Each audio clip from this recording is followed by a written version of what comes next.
Hello, everybody. My name is Ryan Koki of the Seahawk Recap Show, and welcome to Thursday Night Football, Week 17, Chicago Bears versus the Seattle Seahawks. And man, one word to describe this game: Seahawks get the win. Hooray. Snooze fest, man. Snooze fest. That's all I can say. But I'm just here to recap it. So, without further ado, let's get into recapping this Week 17 matchup on Thursday Night Football at Soldier Field. If you like this video, please consider giving it a like. It helps me know if I'm doing a good job with these videos or not. And if you'd like to see any more future Seahawks content from this channel, please consider subscribing. That is greatly appreciated. Game summary: the Seahawks win on the road 6 to the Bears 3. And let's start off with the Chicago Bears because they were the home team. They had a total of 179 total yards, 76 passing yards, 103 rushing yards, averaged 3.1 yards per play, 11 first downs. They went 5 for 15 on third down, went 1 for 2 on fourth down, had 58 total plays, 7 sacks allowed, 7 punts, 4 penalties for 23 yards given up, 0 fumbles lost, 1 interception thrown at the end of the game with like 11 seconds left. Caleb Williams to Reek 1. It was a kind of a fluky pass. It wasn't going to go anywhere, and it was intercepted. The Chicago Bears ended off the day with 30 minutes and 20 seconds of possession time. For the Seattle Seahawks, they ended the day off with 265 total yards, 143 yards passing, 122 yards rushing, averaged 5.2 yards per play, had 12 first downs. They went 5 for 13 on third down, didn't go for it on fourth down, had 51 total plays, 3 sacks allowed, 6 punts, 3 penalties for 25 yards given up, 1 fumble lost. It was a punch out by Jalen Johnson that was recovered by Kyler Gordon, and 0 interceptions thrown. The Seahawks ended off the day with 29 minutes and 40 seconds of possession time. For Ryan's focus players, let's talk about the Bears for a moment, and let's talk about QB Caleb Williams. 16 for 28, had 221 yards passing, 0 touchdowns, the 1 interception by Reek 1, had 5 carries, 37 yards, averaged 7.4 yards per carry, had 0 touchdowns. And the thing about Caleb Williams in this game was that although it was a snooze fest, I saw that Caleb Williams, he's been the most sacked quarterback in the NFL. I think it was 66 times he's been sacked this season, including this game. And he's had a lot of ups and downs during his rookie year, firing of the head coach, firing the offensive coordinator, and bringing in a new head coach and everything like that. He's been fighting through adversity. He's a rookie in this league, and when he's out of the pocket, he can actually make some really good throws. And he could actually run with his legs a little bit, so that's nice to see from the first overall pick in the 2024 NFL draft. So I think although his stats don't show how good he is, I think there's something there with Caleb Williams. He can be molded into a good quarterback in the NFL, I believe. Let's get to running back, and let's get to DeAndre Swift. 12 carries for 53 yards, averaged 4.4 yards per rush, had 0 touchdowns. And DeAndre Swift is a guy that is a power back runner. He was also used in a lot of screens this game, and he was, getting full heads of steam. You want to see that type of running back have full heads of steams to run over people, and that's exactly what he did, despite the Seahawks D line doing all they could to stop him.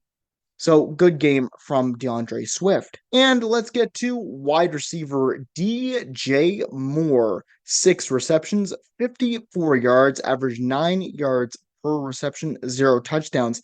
And the thing about DJ Moore is I remember him on the Carolina Panthers, and the big thing with him is I forgot how fast DJ Moore can be.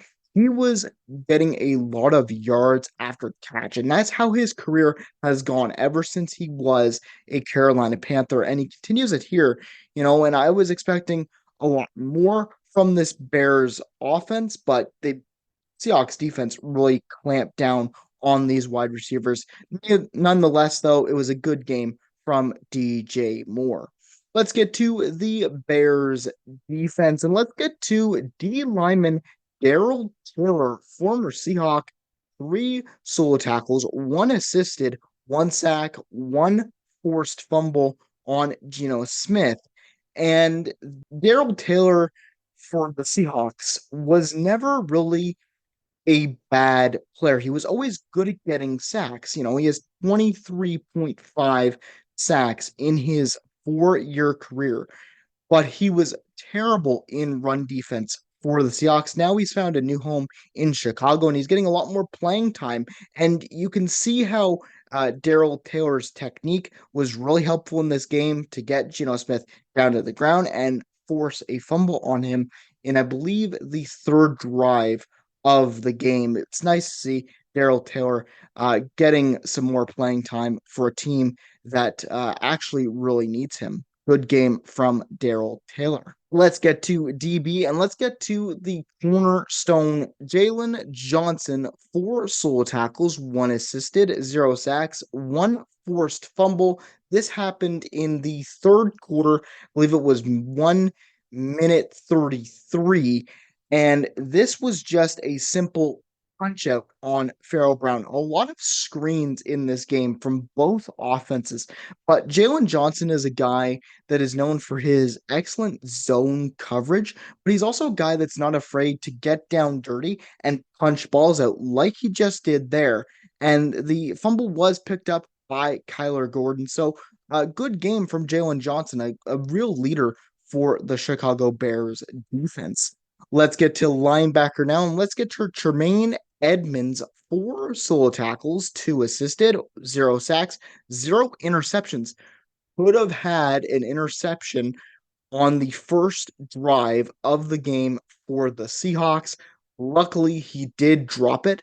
But Tremaine Edmonds, when he was with the Bills, was always a menace to work against, especially in the run game. And that's exactly what he's continued here. But he's also pretty good in pass coverage. He's had a little bit of weakness with that, but he did some really good things to blanket the wide receivers and not give Geno Smith enough to throw at downfield. So good game from Tremaine Edmonds.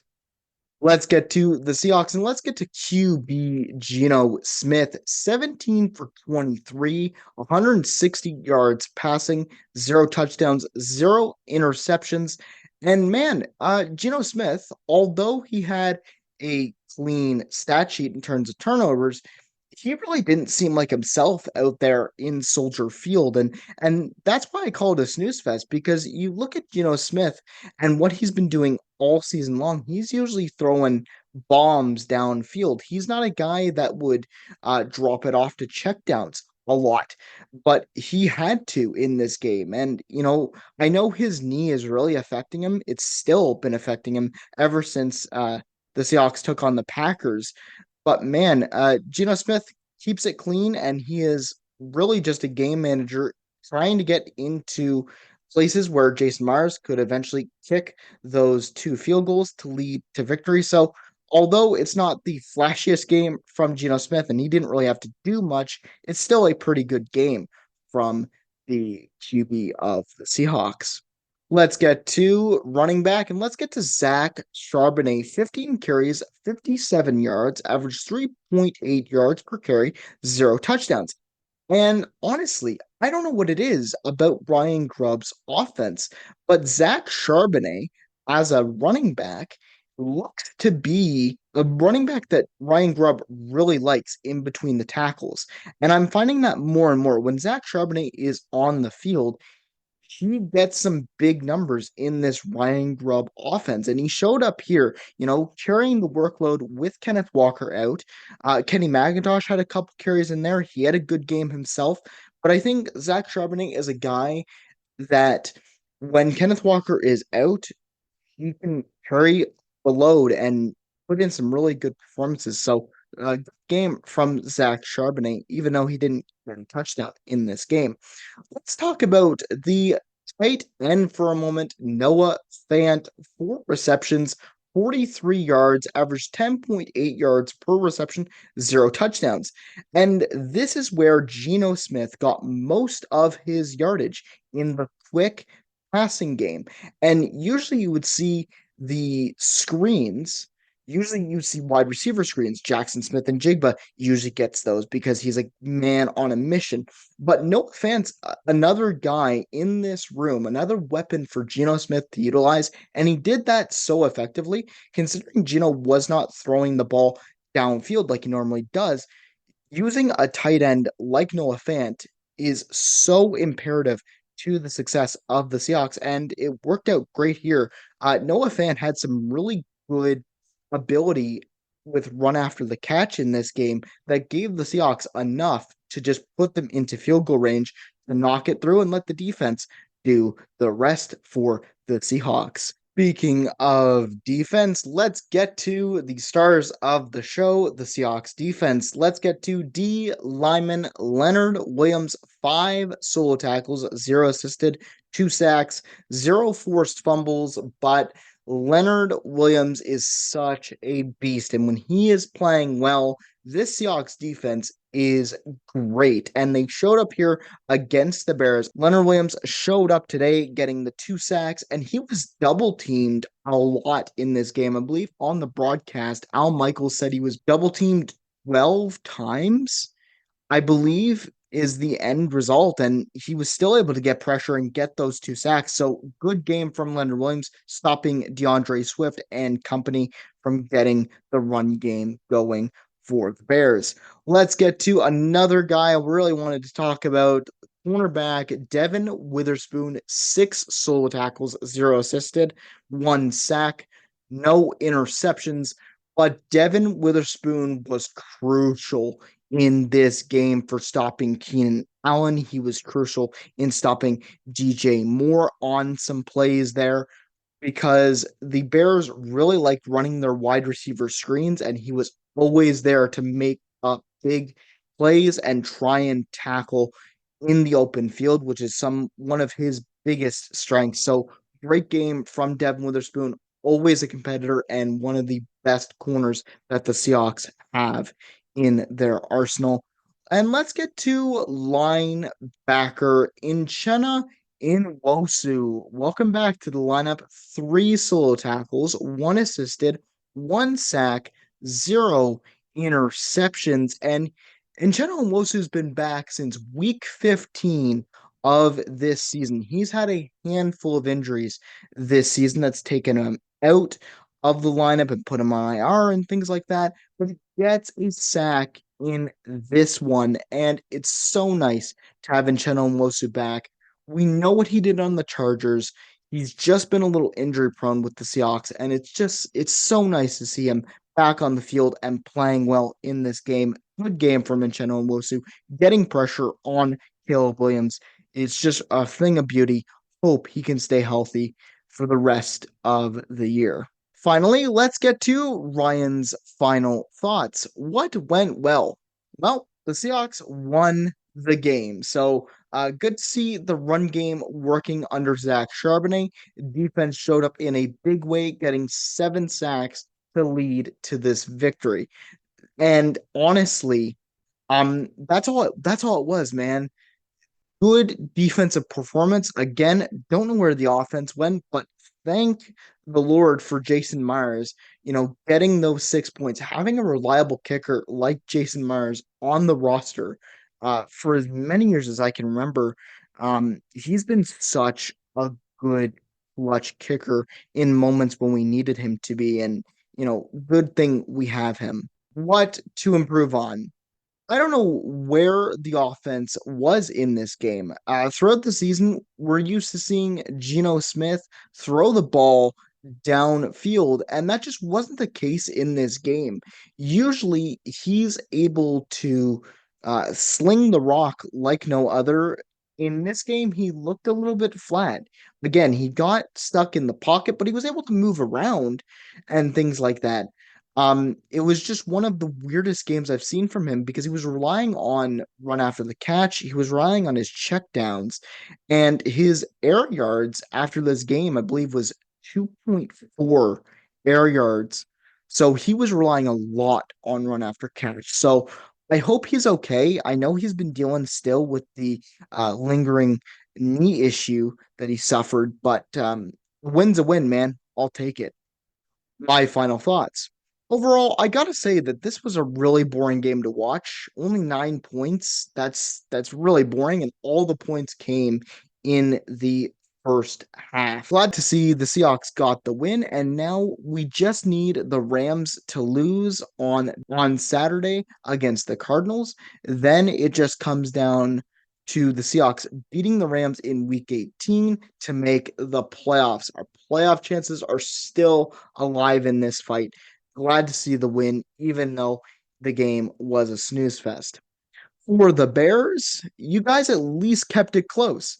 Caleb Williams, when he's out of on the run, can make some really good throws. And honestly, I hope you guys can find a head coach next season that will try and change the culture and make Bears a playoff contender someday. You guys have a lot of good players on your team. Romeo Dunze is a really good rookie. He looks to be a really good rookie. You know, you got DJ Moore, you got Keenan Allen, you got all the right stuff to really make some noise. Your defense is really good as well. You know, stopping the Seahawks aerial attack is, at least blanketing that part of the field is it was just really impressive this game. So you guys have a bright future. You just need to, fix some of your O-line issues and you got to wait for Caleb Williams to develop. And I could see you guys in the playoffs in the next 3 to 4 years if things continue on this path. I think you guys have a real shot at making the playoffs very soon. Anyways, guys, that is it for this Seahawk game recap of Thursday Night Football Week 17, Bears versus Seahawks. I'd like to know your thoughts in the comments section down below. The Seahawks are still alive. Now we just need the Cardinals to beat the Rams on Saturday, and it'll all come down to Week 18. Man, oh man, a win is a win. I'll see you guys in the next video. Take care of yourselves. Go Hawks, go. And have a beautiful rest of your week. Take care.